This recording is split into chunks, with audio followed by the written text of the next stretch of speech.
program's about to start for today's program on the Friendship Signature Quilt. So if you could kindly take your seat, we could get started.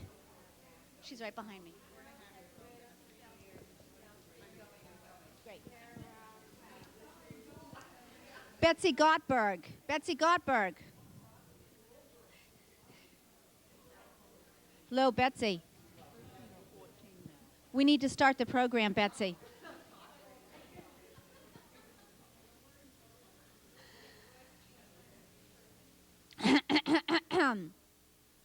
Mr. Cutler. Yes, why don't you take a seat next to your beautiful wife? We'll get started now. I'd like to welcome you all to today's program on our newly returned signature quilt that Vivian Lee Sayre will be speaking about in more detail coming up. Having the program canceled December 7th was one of 4 different programs that we had planned that were canceled. Our members' Christmas party was canceled, hopefully postponed. You'll see more about that in your next newsletter. And of course, Toys for Tots was postponed till next year. The Minuteman's Carol Sing Along the Common was also hopefully postponed until next year. But we're here today, as you saw in the newsletter, I think a good sign of our perseverance and dedication to bringing you quality programs and important newsworthy topics, quilt documentation being one of them. When you talk about quilts, I talk about textile art. I don't think anyone can look at a quilt without, number one, considering how warm and comfortable they make you feel. Number 2, who made it, how long it took, and what inspired them. And number 3, when is it your turn to use it? I grew up with 6 brothers and sisters, and mimis, as we used to call them, were hard to find that weren't already worn by someone else's sibling's body. So when I buried my cat, who passed along a few years back, a companion of mine for 16 years, it I think was very fitting that she was buried in a quilt that I had made for my son to keep him warm and comfort him when he was first born. And that quilt went full circle. And we all do different things with our quilts. Some of us hang them, some of us hang them incorrectly, like myself. Some of us put them on a bed and keep warm with them. Others hide them away for safekeeping. Whatever you do and whatever you choose to do, always remember that they're a testimony of someone's work, love, labor, and artistic and engineering prowess. I'd like to hand over the microphone to Ursula Lyon. She's our quilt committee chair, and I think it's fitting that she introduce today's speaker. Thank you very much. Thank you, Kirsten, and I have to say right up front, I don't really know much about quilts. I just like to make sure things happen, and so I just agreed to coordinate the quilt committee. We do have other people here who know a lot more. The speaker we have today, well, the background of the quilt should be known to just about all of you here. If you don't know about it, it's been in our newsletters, and basically last April we purchased this quilt that was returned to Sudbury, we like to say, after being away for over 150 years. And it's a pretty exciting thing because of all the names. There are 63 women from Sudbury and about 21 women not from Sudbury. And after the presentation, we'd like to invite you to stay and kind of share with us if you have any information about the names. The names are here, but we have a few special features about some of the names. Okay. Vivian Sayre, in case some of you get Yankee Magazine, it was pointed out to me that in the community barn raising award winners, Vivian Sayre's name and picture are listed here. It says, 1995, Vivian and a friend formed Mass Quilts, which is the group upstairs right now. a volunteer organization dedicated to preserving quilts and textiles made in Massachusetts. With more than 85 volunteers under Vivian's tutelage, Mass Quilts has documented more than 3,500 quilts, helping this distinctively New England art form continue to grow and inspire. I just want to read a bit of her resume, so to speak. She's been an appraiser certified by the American Quilters Society. They told me she was the only certified appraiser in Massachusetts. There are two now. Okay. Well, that's what I was told by one of the women in the quilt group, and I put that in some newspaper. She has appraised quilts and quilted textiles throughout the United States. She's involved in the continuing study of antique, contemporary, and art quilts and quilted textiles, plus woven coverlets. In addition, she lectures and consults extensively on these and other topics, including the history of textiles, colors, patterns, designs, and symbology. She's a member of the board of directors of the New England Quilt Museum, as well as the Acquisitions Committee. She's been responsible for bringing various national and international teachers and exhibits to the New England Quilt Museum. We mentioned she was the founding member of the Mass Quilts and has several membership affiliations. And on a personal note, Mrs. Sayre holds a master's degree and certification as a speech and language pathologist and is co-owner of a communications and design engineering firm. So we're really happy that she came, and she's been working upstairs and took a break to come down and speak to us. Vivian Lee Sayre, welcome. I don't know if you want to hold it or hold it. Thank you. When I hear that, I wonder who you're talking about. My name is Vivian Lee Sayre. I'm a grandmother, and that's what counts. Yes, everything else is icing. When Lee called me, and Lee, are you here? Yes. When Lee called me in April, or actually it was March, he asked me to come and look at a quilt that the Sudbury Historical Society was thinking about buying and to authenticate the date and whether or not this was, in fact, the real thing or was it possibly a make-believe, made-up thing. I came in and I looked at it, and the first thing I saw was green. And that right there told me we have a date, possibly the right date, and it told me mid-century of the 1800s. Then I started looking a little bit further. He's trying to get a picture, and I'm moving out of it. Let me get over here so I can point. Then I started looking a little further, and I saw all of the double pink blocks. And when I looked at the double pink blocks, two of them bothered me. There were prints in those blocks that made me think that maybe we had something here that was repaired in the 1930s. And I kept on looking at it, and if you come up closer, you'll see there's a flowered block. It has double pink but also white flowers in it. And I kept on looking at it, and I decided I've got to get away from this block and look at other things and see whether or not I'm seeing it correctly. So I started looking at additional clues in the quilt. I looked at the thread. How thick was the thread? It was very thin. It looked like 2 or 3 ply thread. That meant early quilts or early manufacture.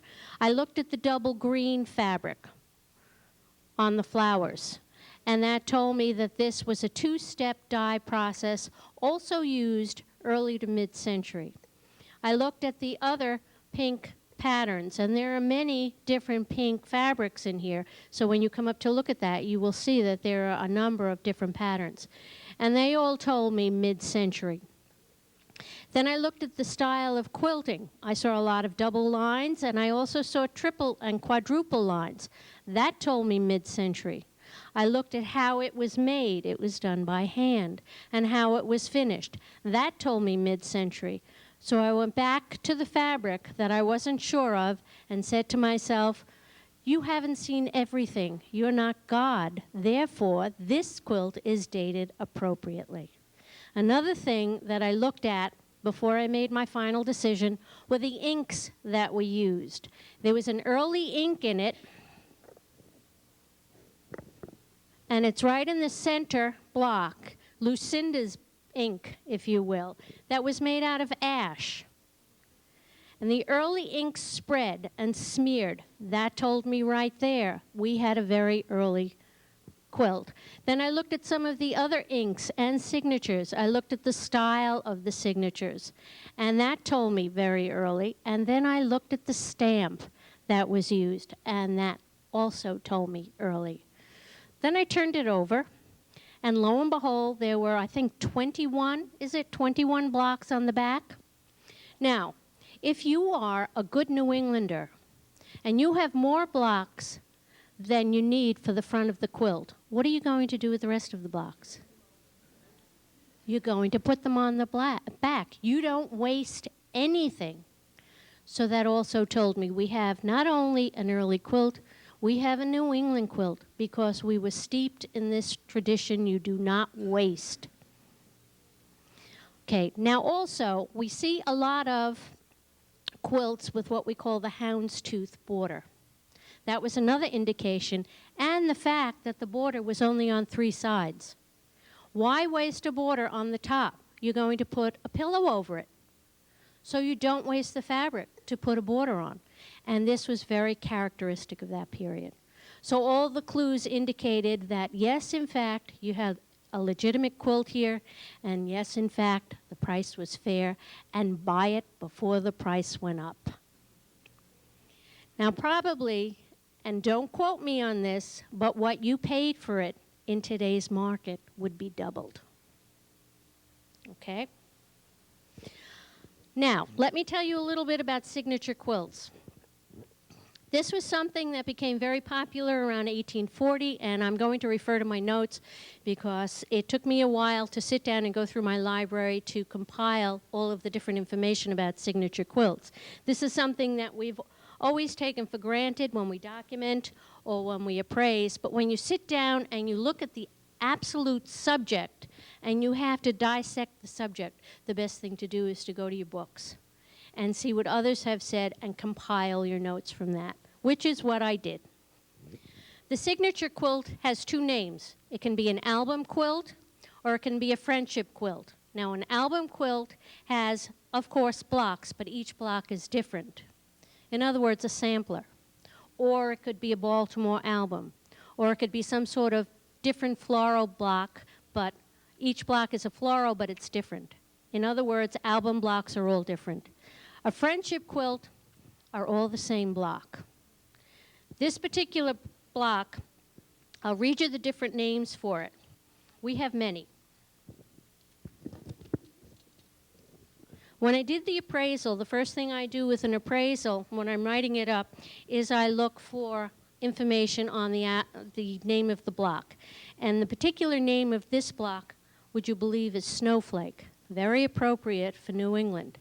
However, it does have other names, and the more popular name is album block because they were making albums, signature block, that goes without reason, and old Italian block.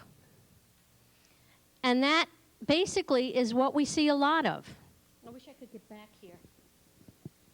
Do you have a yardstick or something that I could point with? Yes.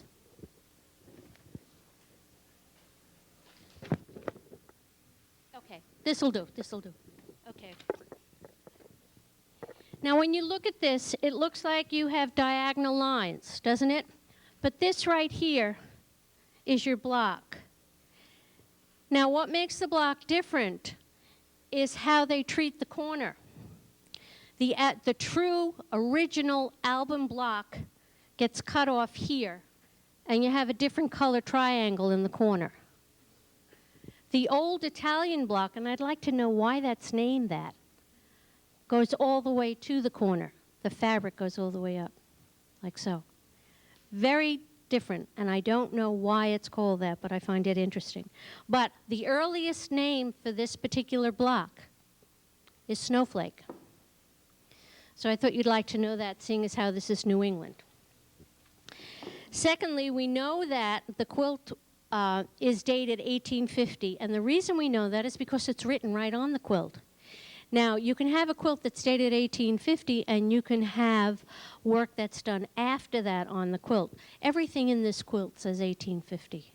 The fabric says it. The way it was done says it. The dyes say it. The finish on it says it. Everything says 1850. So we know that this is a documented date. Okay, now the colors we know are very appropriate for that time period. However, if we saw the same quilt in 1875, we'd say the colors are very appropriate for that time period. If we saw the same quilt in 1950, we'd say the colors are very appropriate for that time period. And why? Because they are still making double pinks. They made them way before 1850, and they're still making them. They're reproducing them like crazy. And some people say, well, you have the darker shades of double pink when you get to the 1890s or the 1950s. Not true. You see them as early as 1820. So there's no definitive way of telling that this is definitely an 1850s quilt without all the other clues. And you have to look at the whole piece. The fabrics are cotton, and we know that, and it's been hand-pieced, hand appliqued, and we have the double and triple lines of quilting. Now, when I wrote this up, I wrote the description as this work was pieced to traditional design. In other words, they used an established pattern. From an off-white solid and a wide variety of double pink cotton prints popular during the second and third quarter of the 19th century. Because you're right on the cusp. 1850 is the second and third quarter. Okay, it was constructed from 63 blocks, and this is just the front. Each measuring approximately 8 1/4 inches square. Now that's not a very big block. During this time period, you had blocks that were 2 and 3 times that size, and that was the norm. So this is kind of little for that time period. And it became more and more popular to make them this size because signature blocks became more popular, and also people found them easier to handle. You'd walk and carry this with you, or you'd go in your buggy, or you'd go to meetings or whatever, and you'd carry less fabric and be able to make smaller quilts, or smaller blocks rather. Each block was signed in ink with the name of the maker, and in some cases their town, date, messages, which were often religious. Now let's talk about that. I own 2 signature quilts myself. One is a fragment of a signature quilt. It's dated 1860s. And it's just maybe that's so big. And it has a sashing between the blocks. It's a 9-patch, and it has a sashing between the blocks of turkey red. Each block measures maybe 4 1/2 inches. And there are biblical sayings written on each block in ink. And the quilt was dedicated to a little boy named Willie. Now, my father's name was William, and my favorite color is red. So I saw this, and I saw it was inscribed to Willie, so of course I bought it. Now, on this, there are sayings like, Willie, obey your parents. Willie, be a good boy. Then there were biblical sayings, then there were very religious sayings, and then there was a proposal of marriage. I think written by the child's mother, because when Willie got bigger, he was going to marry this girl. And it was signed with the girl's name, but I kind of think her mother did it. Okay. Now let's get back to this. The quilt has 2 borders, which are placed on the sides and bottom only, and the top has no border. The inside border, which measured 6 inches, was appliqued.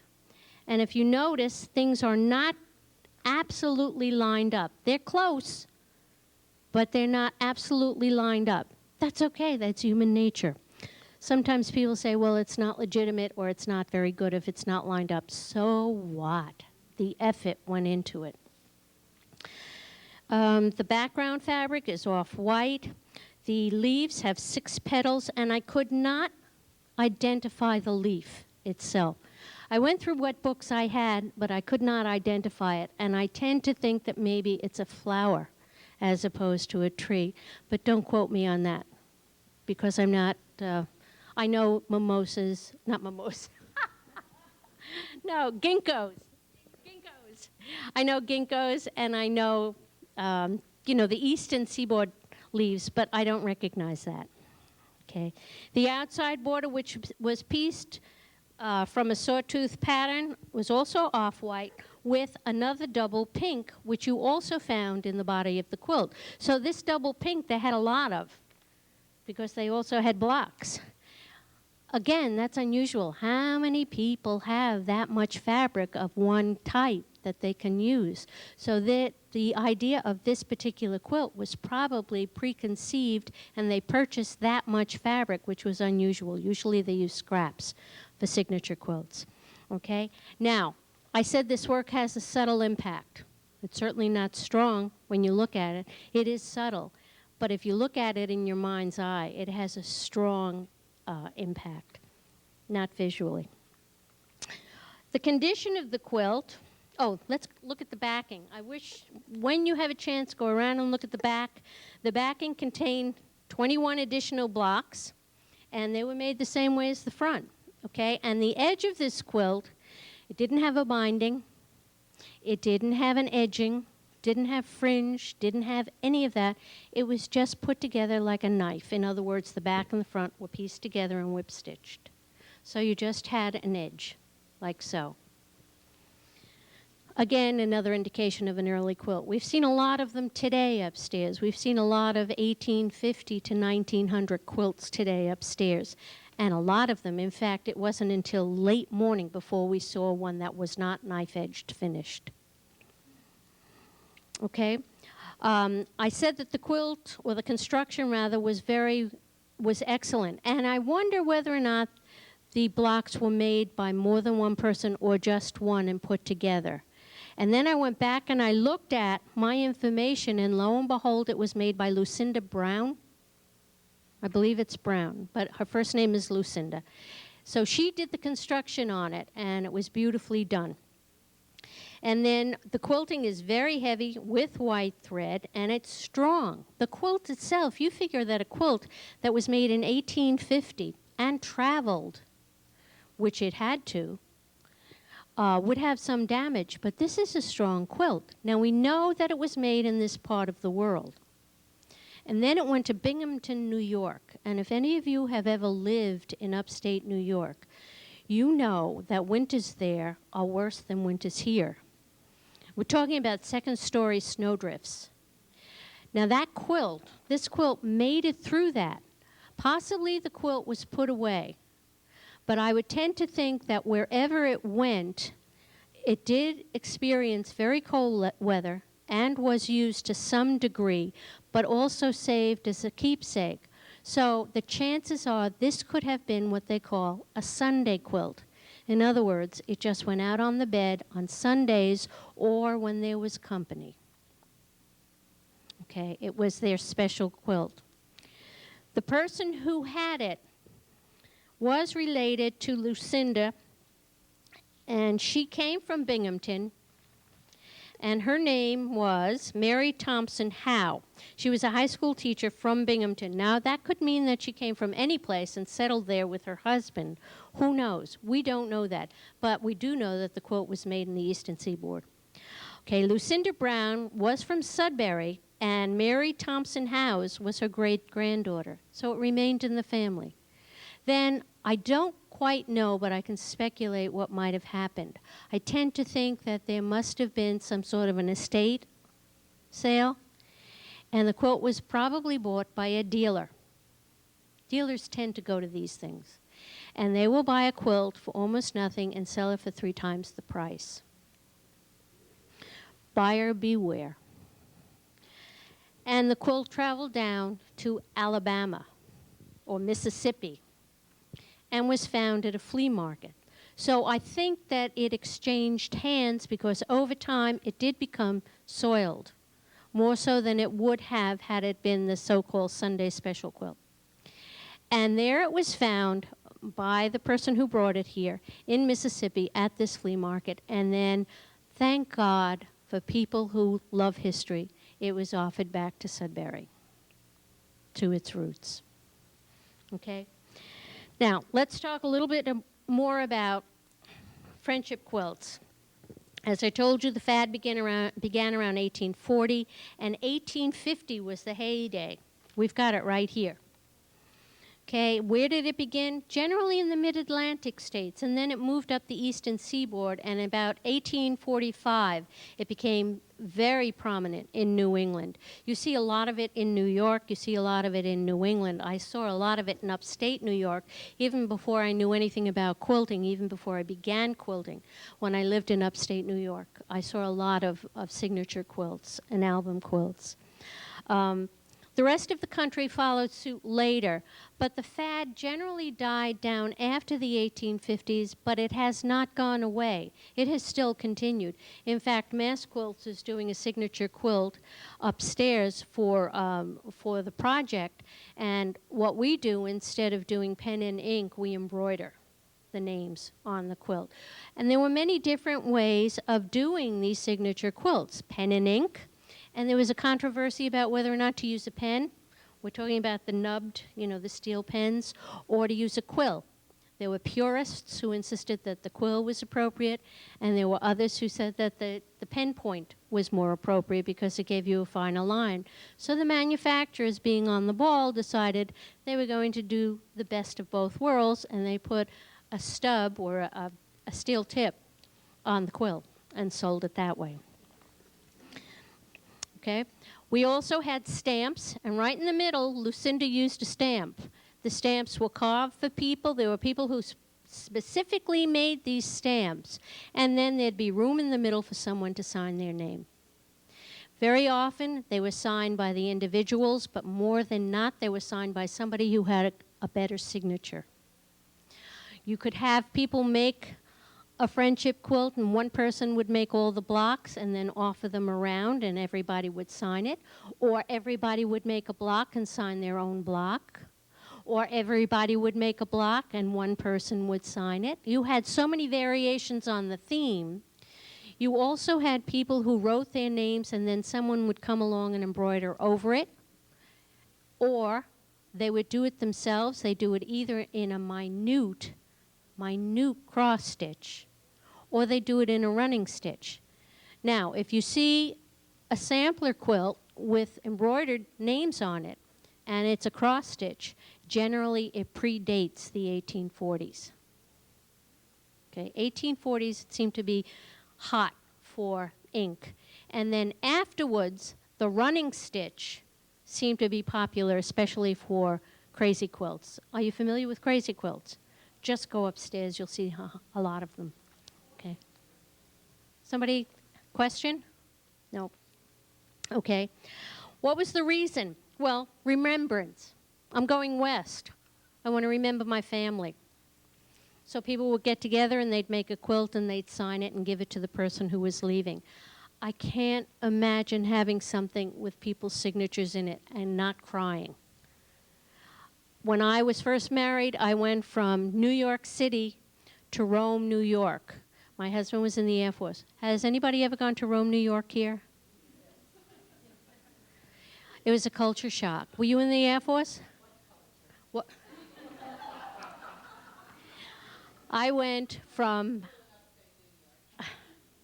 convenience to, and I didn't drive. So I went from convenience of having buses and subways to the snow belt and having to learn how to drive. And that was a real culture. And it was only 7 hours away by car. And then we subsequently moved to Syracuse. And I felt very isolated. Now you can imagine how these women felt when they moved from here to, God, Ohio. They never came home again. At least they had a quilt. Well, we were fortunate. We drove home. But they couldn't do that. So this was their only link with the past. Commemorative, in other words, an engagement or a marriage or birth, a memorial. Someone has died. We see a lot of these quilts. And in the middle of them, there's a weeping willow. So we know that that's because someone has died and they're commemorating this person's life. And very often we see the birth date and the death date. I haven't seen them that often in New England. I see them more in the South and the Midwest. They seem to be more attuned to that. Migration, we just talked about that. An anniversary of an event could be a wedding anniversary. It could be a centennial of something. It could be the 100th anniversary of a church. Could be any of these things. Or a fundraiser, like Mass Quilts is doing. They charge you to write your name. And then the fundraisers are religious or social or political. How many candidates would get a lot of money if they sold $5 a signature for quilts? At least they get the women's vote out there. Then military or medical. We recently saw a military quilt, or I saw it, not Mass Quilts. Saw a military quilt that had signatures of Arnold I can't say his name. Thank you. Not Schwarzenegger. No, Schwarzkopf. Yes. John Glenn, et cetera, all of these notables. And it was a military quilt. It had to do with the services. Okay, so you see a lot of that kind of quilt. Yes.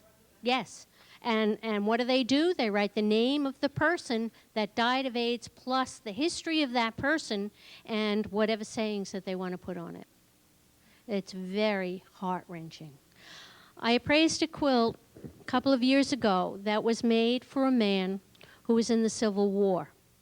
And he was from upstate New York, and it was made, believe it or not, in Boston. And we have the names of the people who made it. And this quilt had all sorts of biblical sayings on it. And I was fortunate enough to appraise it with another appraiser from Maine, Philip Gerald. And Philip is a retired, so-called retired minister. And we wrote an appraisal on every single block. And I had difficulty reading some of the sayings on the quilt. Well, Philip knew them by heart. So we were able to document exactly what every single one said, with the exception of one. That was not a biblical saying. It was from a young woman who hoped that there would be enough men coming back so that she would not be a spinster. And this particular quilt, I know the history of the quilt. I know where it went. It went to Gettysburg and Fredericksburg and all of the major battles, and went right through to Andersonville and came home and was with the man when he reached his land barrier or his landmark and died. Okay, and that was a very difficult appraisal to do because I sat there typing it up in tears. And I called the owner of the quilt and said, to ask him a question, and he said to me, "The quilt's gotten to you, hasn't it?" And I said, "Yes." And he said, "Join the group." So they have a lot to say, these little quilts. Okay, now, what do we see here? We have different types of patterns. Well, right here we know what this pattern is, but we also see a 9-patch. Everybody know what a 9-patch is? It's rows. It's 3 rows with 3 equal blocks in each row. A chimney sweep or an album block, that's another name that can be applied to that block with a little variation. Wagon wheels, that's pretty much what Mass Quilts is doing. It looks like spokes of the wheels. That's where you put the signatures.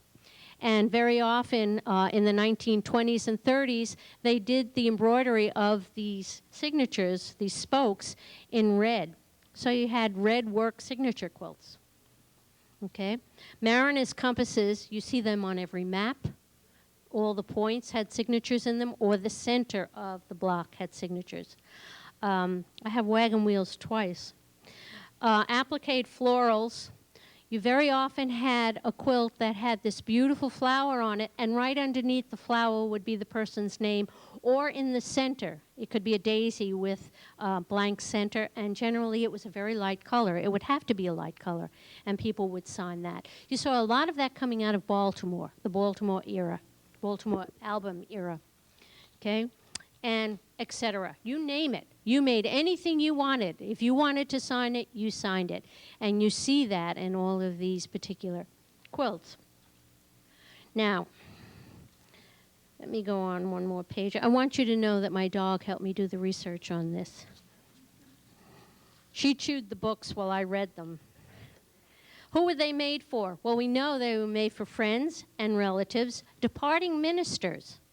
Very often the congregation would make a quilt so that the minister would remember his past congregation. We see a lot of them being sold. Apparently they didn't hang on to them too long. And I think they were kind of hard to take care of, you know, and they may have even given them to someone to keep warm. You don't know. But we do see a lot of them being sold. They were given to soldiers, and they generally come back heavily stained and quite worn. And, of course, fundraisers, as I told you. Now, what was written on them? Always names. You always had names. That was the given. Sometimes you had a date, and sometimes you had a place. This particular quilt is a perfect example of that. Okay, verses, biblical verses. We talked about that. There was one verse, when next you see me, I don't remember it exactly, but it goes on. It begins with rotting bones and rotting flesh, and ends with when next we meet you. It was horrible, and it was used on a lot of quilts, and I have purposely blocked it out because it's just so gross. It's not on this one. No. When next you see me, something or other, but it starts with rotting bones. I don't know, they seem to have this fixation of rotting flesh and bones during that period. Okay, you also see advice. Remember my quilt. Willie, be a good boy and obey your parents. If I were Willie, I'd laugh, especially my father. Okay, proposals. The Civil War quilt. There was a proposal on that, and then Willie's quilt, the little girl proposed to him. You see a lot of drawings, especially on the Baltimore album quilts. You see ships, flags, eagles. You see all sorts of things. And in this one, if you look close to at the middle one, the stamp is very, very curlicue. You see that kind of thing done freehand in addition to stamps. Okay. And a lot of people were very talented during that particular time because they had to be. Little girls learned how to quilt, or rather sew, by the time they were 4. They were making their clothes by the time they were 4. Their needlework had to be intact because they made their own clothes and they had to help at home. They had to make the linens. They had to make the towels. They had to learn to sew. So that would not be unusual for a little girl to make. Okay? How were they written? Now, we talked about the pen with permanent ink, and some inks, especially the earlier ones, were made of iron and tannin and ate through the fabrics and left big holes. So if you get a quilt that had signatures in it and it has holes, we know that even though the fabric may tell us it's 1840, we know that the ink that they used was pre-1840. Is that the heat?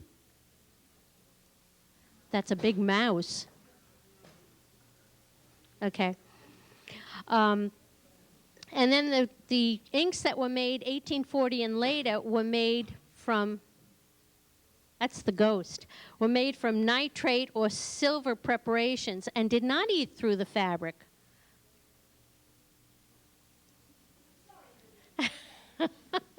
Okay. We saw rubber stamps and stencils. And rubber stamps, by the way, have come back into vogue. I don't know if you realize this, but there's this big movement now to use rubber stamps, and a lot of people are beginning to use them again on their quilts. I know that at one point there's a store in Maynard, Copies, etc. They had a rubber stamp department, and they had rubber stamp classes, and I know a number of people who are using rubber stamps to identify their quilts. And then the cross stitch and the running stitch. Okay, now as I told you before, the cross stitch is pre-Civil War. The ink signatures are 1840 to 1900 and later, and then the chain stitches later. Excuse me one second. Okay, and I also told you about who made the quilts, how many people made the quilts, one person, a family member, etc., etc. Now, what I want to discuss in closing is, in looking at the list of names that was given to me during the first viewing of this quilt, I started looking down at all of the particular names, and there are a lot of Browns, and there's a lot of Cutlers, and a lot of Hunts. Now, also listed with the names, both first and last, and in some cases initials, and the towns, were what they wrote.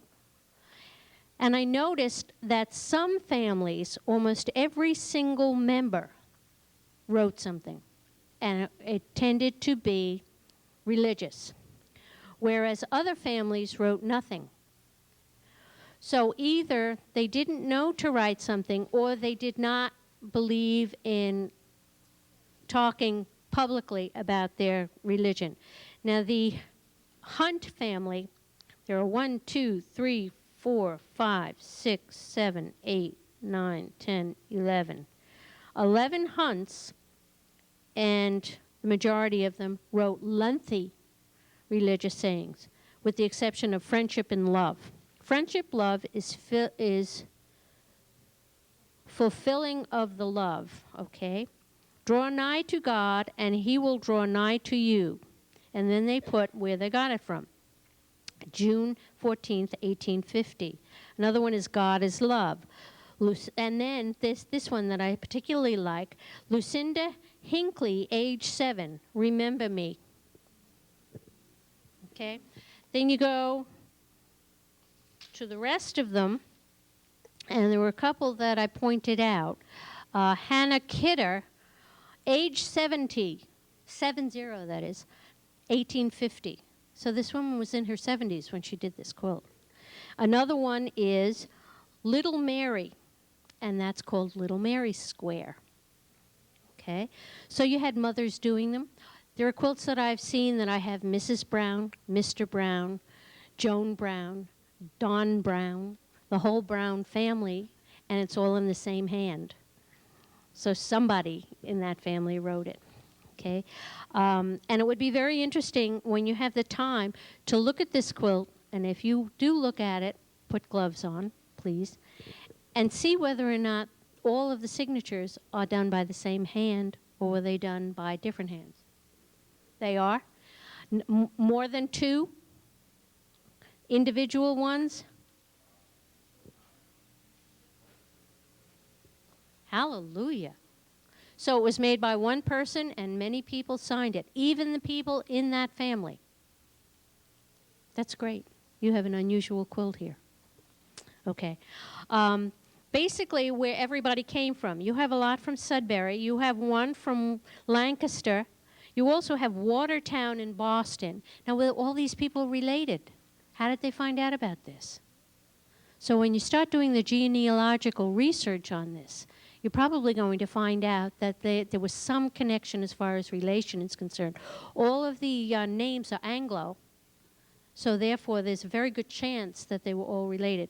You also have Weston, another said Lancaster, Princeton, and Sudbury. So we have specific towns. We have a lot of people from these specific towns, and they're all within a fairly decent range around us, not far. So there's a connection. Were they aunts? Aunts, can you tell? New York. Were they aunts and uncles? Were they sisters and brothers? Were they cousins? That would be very interesting to find out. And why was this made in the first place? Who was it made for? These are all things that have to be answered. Are you going to do it? I'm challenging you. In 2 years' time, we're going to come back to this meeting, and I'm going to tell you what they found. Okay, so this basically is what you see in a signature quilt, and as I said, in this particular quilt, you have a classic example of everything that says 1850, and also a wonderful example of signatures. Take a minute to look at it, both front and back, and enjoy it. Are there any questions?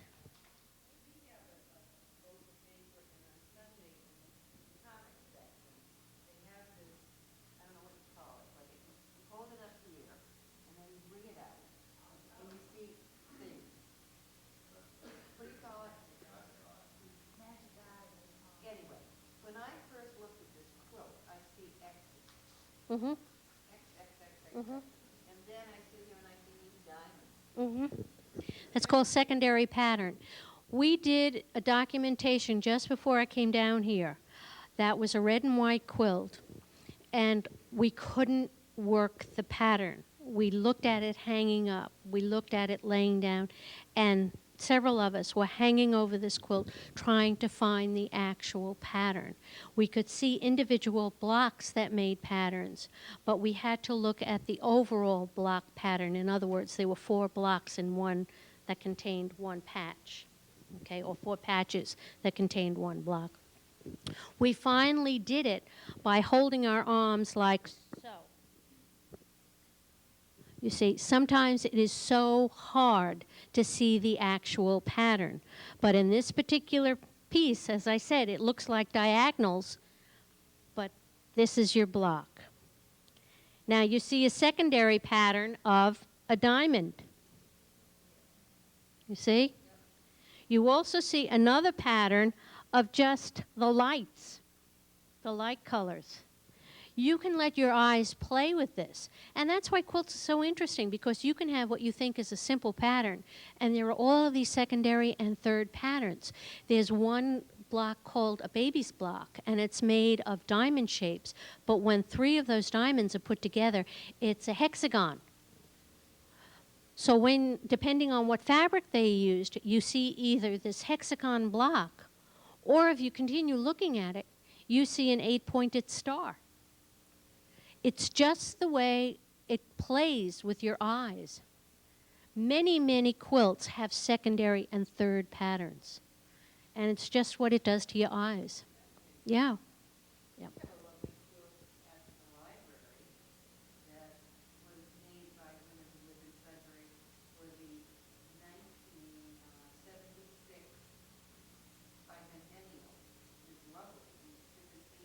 I believe we just documented that. Yeah. Yes. Yeah, we just documented that. Although our cutoff date is 1950, we saw that quilt and we said, we're doing it. Yes. Yeah, and we were able to get some history of it. I know, or I knew one of the people who did a block, and when I spoke with, please tell me your name again, Bev, she told me that this particular person instigated this and taught everybody how to quilt in order to make this. You did as well? Pleasure. Yeah.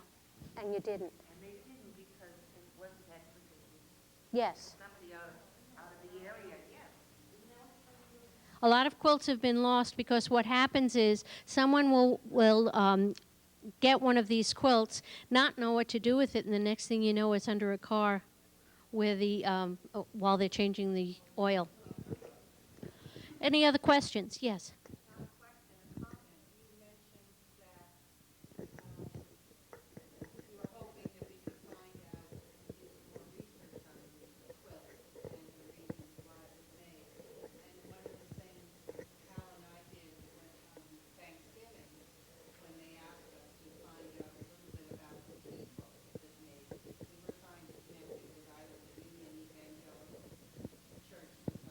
Right.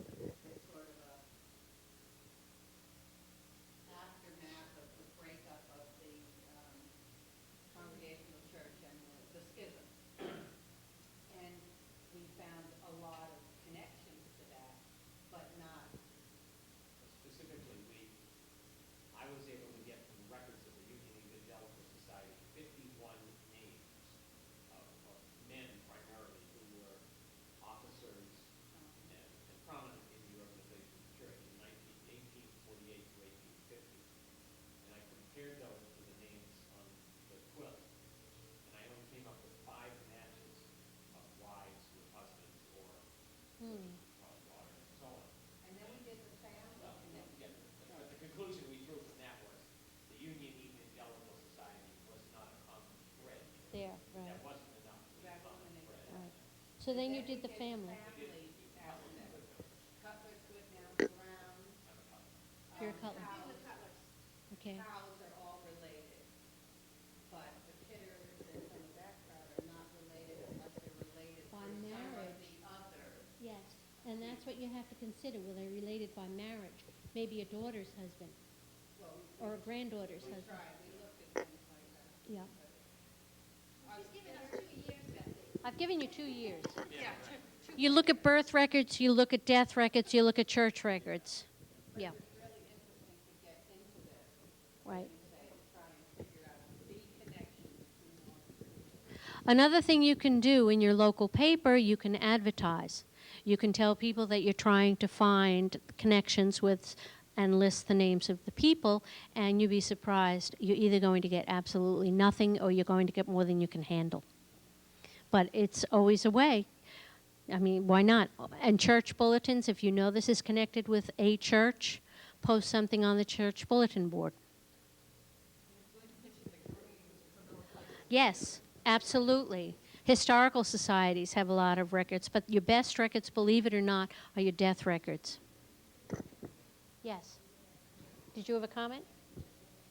You. I'm looking at you. You raised your hand. Okay. Any other questions? Yes. Thrown out that perhaps this was related to the abolitionist movement.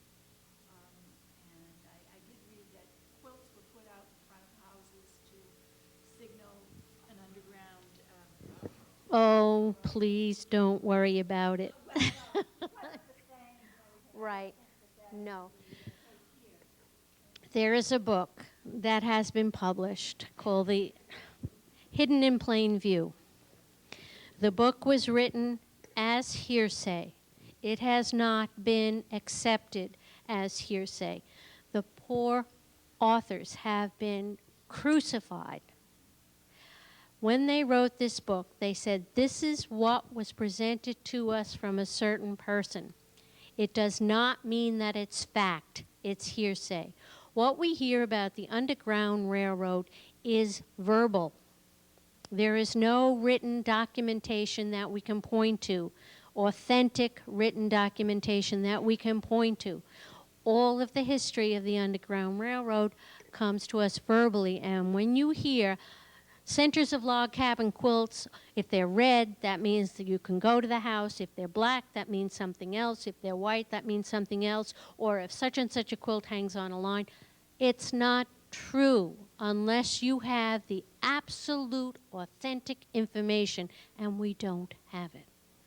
So everything right now is hearsay, and we have to be very careful of what we say. Also, think of the American Indian culture. Everything that we know about the American Indians basically was passed down by word of mouth. We do have writings, we do have some historical information, but what they believed as far as God is concerned and nature was passed down verbally. And the same happened with the slave population. So we have to consider everything with a grain of salt until we have definitive documentation, which we don't have. We may never have it. No. Anything else? I by no means am I criticizing you. Okay. Okay. Okay.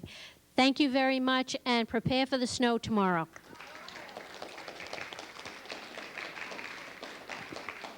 We've already started the ball rolling, I hope, with the hunting.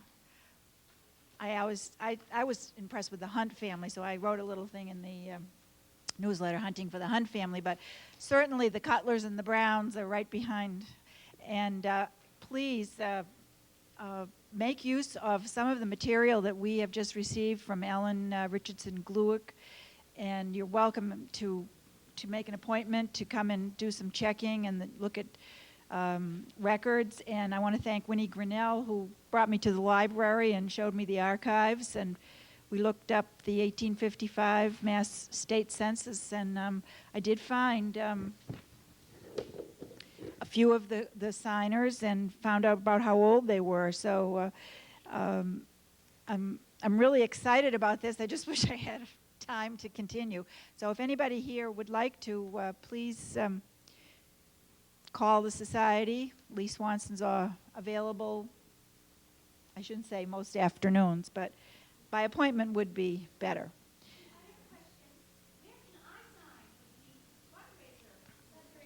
Well, I thought you were going to mention it, but since you're standing over there, I don't know what the pattern is.